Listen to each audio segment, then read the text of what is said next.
Shalom sahabat-sahabat yang diberkati Tuhan. Jumpa kembali dalam renungan Sabda Bapa Surgawi. Renungan firman Tuhan pagi hari ini buat kita yang terambil dari Yesaya pasal 55 ayat 6 sampai ayat 13. Ayat kunci saya bacakan buat saudara dan saya ada di dalam ayat 6. Carilah Tuhan selama ia berkenan ditemui, berserulah kepadanya selama ia dekat. Saudaraku yang saya kasihi, ayat kunci ini berkata carilah Tuhan selama ia berkenan ditemui, berserulah kepadanya selama ia dekat. Renungan kita diambil tema mencari Tuhan. Mencari Tuhan, saudaraku. Kalau dari ayat kunci ini dikatakan carilah Tuhan selama ia berkenan ditemui, berarti bisa muncul pertanyaan, apakah ada saatnya Tuhan tidak berkenan untuk ditemui? Lalu apa? Kapan kita mencari? Waktunya mencari Tuhan. Saudaraku yang saya kasihi, dari renungan firman Tuhan pagi hari ini buat kita adalah bahwa mencari Tuhan itu waktunya adalah selagi kita masih diberi napas hidup. Selama kita hidup, baik dia muda, anak-anak, orang tua, waktu mencari Tuhan adalah saat masih diberikan kita napas kehidupan. Lalu kapan Tuhan tidak bisa lagi dicari adalah saat kita sudah tidak ada lagi napas kehidupan dipercayakan bagi kita kalau kita tidak mencari Tuhan dan Tuhan tidak berkenan. Untuk itu saudaraku yang saya kasih, artinya adalah selagi kita masih diberi kehidupan berarti ini adalah kesempatan kita untuk mencari Tuhan. Saudaraku yang saya kasih di dalam Tuhan Yesus Kristus. Kalau begitu pertanyaannya adalah apakah tanda-tanda orang yang mencari Tuhan? Dari ayat ini bisa kita lihat tanda-tanda hidup yang mencari Tuhan. Di dalam ayat 7 dikatakan demikian. Baiklah orang fasik meninggalkan jalannya dan orang jahat meninggalkan rancangannya. Baiklah ia kembali kepada Tuhan, maka ia akan mengasihaninya, dan kepada Allah kita sebab ia memberi pengampunan dengan limpahnya. Saudaraku, dari ayat 7 ini menjadi langkah awal, yaitu tanda orang yang mencari Tuhan. Orang yang mencari Tuhan adalah orang yang mau meninggalkan kebiasaan atau tabiat dosa. Untuk itu saudaraku yang saya kasih di dalam Tuhan, atau ini yang disebut adalah bertobat. Orang yang berpaling kepada Tuhan, meninggalkan jalannya dan meninggalkan rancangannya. Kita tahu orang fasik adalah orang yang tidak percaya kepada Tuhan.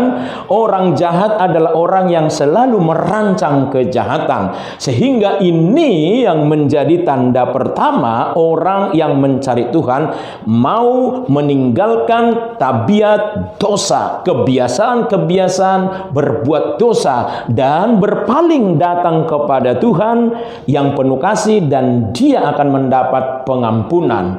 Ini tanda orang yang mencari Tuhan. Yang kedua saudaraku, tanda orang yang mencari Tuhan di dalam ayat 8 sampai 11 ini, namun saya baca ayat 8 saja. Sebab rancanganku bukanlah rancanganmu dan jalanmu bukanlah jalanku. Demikianlah firman Tuhan. Artinya yang kedua adalah tanda orang yang mencari Tuhan adalah orang yang hidupnya ada di dalam rancangan Tuhan. Dia hidup dalam rancangan Tuhan. Sebelum dia mencari Tuhan, dia hidup dalam rancangannya. Seperti tadi dikatakan, orang jahat merancang kejahatan, orang fasik berjalan di jalan kesesatan. Tapi ketika dia mencari Tuhan, dia meninggalkan yang disebut tabiat dosa dan masuk hidup dalam rancangan Tuhan, berjalan di atas rancangan Tuhan, berjalan di atas jalannya Tuhan. Ini yang ketiga. Yang kedua, saudaraku, Ini adalah akibat dari hidup orang yang mencari Tuhan. Ini adalah akibat hidup yang meninggalkan tabiat dosa. Ini adalah akibat hidup ada di dalam rancangan Tuhan. Ada dua akibatnya di dalam ayat 12. Yang ayat 12 demikian bunyi firman Allah. Sungguh kamu akan berangkat dengan sukacita dan akan dihantar dengan damai. Gunung-gunung serta bukit-bukit akan bergembira dan bersorak-sorai di depanmu, dan segala pohon-pohon di padang akan bertepuk tangan. Saudaraku yang saya kasih, orang yang mencari Tuhan adalah orang yang mau meninggalkan tabiat dosa. Orang yang mencari Tuhan adalah orang yang hidup menjalani hidup dalam rancangan Tuhan. Akibatnya hidupnya diwarnai sukacita. Ayat 12 ini adalah akibat. Akibatnya dikatakan kamu akan berangkat dengan sukacita dan kamu akan dihantar dengan damai sejahtera. Hidupnya sukacita, rumah tangganya sukacita, hidupnya damai sejahtera, rumah tangganya dengan sukacita. Saudaraku yang saya kasih di dalam Tuhan, karena dia mencari Tuhan. Dan bahkan juga gunung-gunung serta bukit-bukit akan bergembira dan bersorak-sorai di depanmu, dan segala pohon-pohon di padang akan bertepuk tangan. Dalam arti suasana alam lingkungannya juga berdampak positif dan bahkan menghibur dia, oleh karena hidupnya adalah hidup yang mencari Tuhan. Saudaraku yang saya kasih, dampaknya yang kedua, yang keempat di sini Bapak Ibu, di dalam ayat 13 dikatakan bahwa sebagai ganti semak duri akan tumbuh pohon sanobar, dan sebagai ganti kecubung akan tumbuh pohon murad, dan itu akan terjadi sebagai kemasyuran bagi Tuhan, sebagai tanda abadi yang tidak akan lenyap.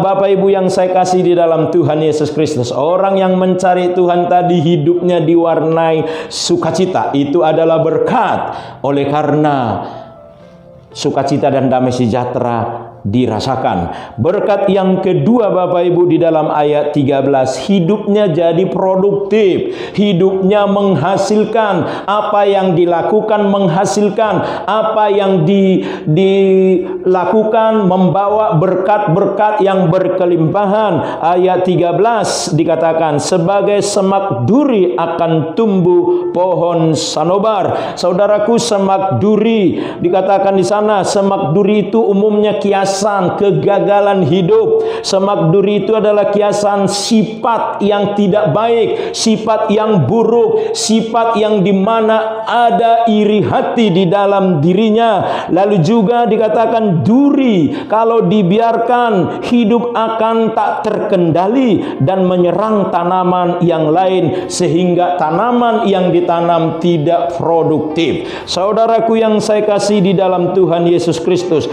semak duri juga terkenal sebagai bahan bakar yang cepat menyala. Bapak Ibu yang saya kasih di dalam Tuhan, kadang-kadang semak duri ini juga diumpamakan seperti sifat manusia yang sering tidak disadari mengeluarkan kata-kata menyakiti, mencibir, membenci, menghina orang lain. Saudaraku, itu adalah sumber atau simbol kegagalan. Semak duri dikatakan diganti dengan pohon sanobar.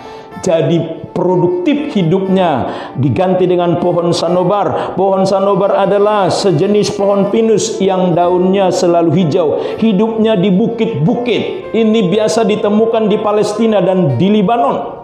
Pohon sanobar ini biasanya dipakai untuk, atau kayunya dipakai untuk pembuatan kapal-kapal, atau juga seperti musik, yaitu musik piano. Dan bahkan Bapak Ibu yang saya kasih, bukan saja kayunya, tapi bukan saja pohonnya yang bisa digunakan, dan bahkan juga daun dan buahnya.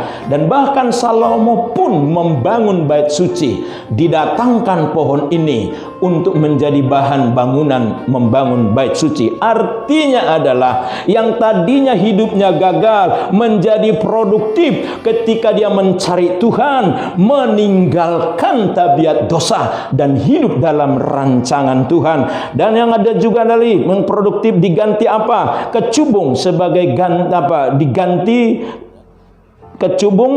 diganti dengan pohon murad. Kita tahu kecubung, ya. Lalu diganti dengan pohon murad. Pohon murad itu adalah pohon murad sutra yang dimana bunganya itu putih, ya. Pohon ini daunnya hijau, bunganya putih dan harum luar biasa. Dimana pohon ini harum, fungsinya untuk produksi obat-obat kosmetik seperti parfum, wangi-wangian yang biasa digunakan oleh siapapun. Artinya Bapak Ibu, kalau hidup saudara mencari Tuhan, lalu hidup saudara juga meninggalkan tabiat dosa, hidup saudara menjadi harum bagi orang lain. Karena ada Kristus di dalam diri saudara dan saya, mengharumkan bagi orang lain. Untuk itu kesimpulan buat saudara dan saya, carilah Tuhan, maka engkau mengalami hidup yang kekal. Buktikan bahwa engkau adalah orang yang mencari Tuhan, meninggalkan tabiat dosa, dan masuk hidup, menjalani hidup dalam rancangan Tuhan, sehingga hidupmu sukacita dan hidupmu produktif. Amin. Kita berdoa. Kami bersyukur kepadamu Tuhan, oleh karena kesempatan ini kami boleh merenungkan firman-Mu. Biarlah kami menjadi pribadi-pribadi yang suka mencari Tuhan dalam Kristus Yesus. Amin. Puji Tuhan saudaraku, kiranya renungan Sabas memberkati saudara pagi hari ini. Sampai jumpa dalam program Sabas di hari yang akan datang. Haleluya, puji Tuhan. Shalom. Tuhan